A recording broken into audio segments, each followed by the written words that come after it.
This is my 1995 Mazda Miata M Edition.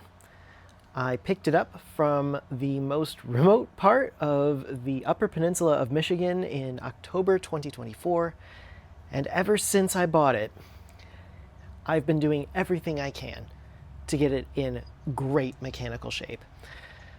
Unfortunately, the 4th of July weekend of 2026, which as of this filming was a week and a half ago, I ended up developing an overheat on the engine while on vacation 4 hours away from home.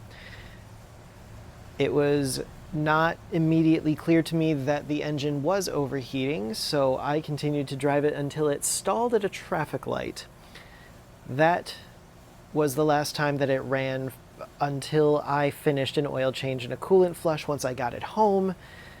The coolant was extremely low, and unfortunately there really wasn't much else that I could do to diagnose why it overheated in the first place, besides maybe just over time some coolant was either very slowly leaking out or it had run hot for so long that enough coolant boiled out that the system was just inefficient at keeping the engine cool, and the overheat was inevitable. So all I am doing now, thanks to a compression test result showing that the rear two cylinders are significantly lower than the front two cylinders, is that I'm going to leave it sitting right here for the rest of the summer. I'm really bummed about it. I unfortunately am just out half of a season now because the engine overheated and I still don't know why.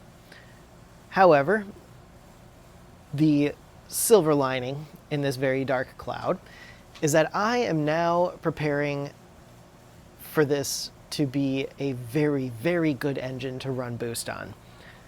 My hope is that in about 2 years, I'll have the money saved up to put a nice Flying Miata turbo system on this engine, but I got to get the basic mechanicals done and working first.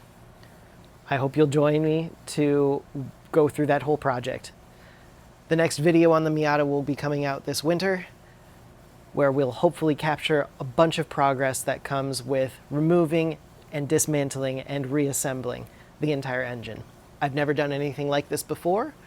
The closest I've come to doing any work on an engine is replacing the valve cover gasket, and I've also done a rear main seal on not this Miata, but my first Miata, which was a 97. So, if you're interested, like, subscribe, leave a comment, all those general YouTube shenanigans that most people ask you to do. Ring that notification bell if you want to see the videos as they come out. There might be 1 or 2 more videos between that project starting and now, but you can miss those if you so choose. Anyway, thanks for watching, and yeah, hopefully I'll see you this winter.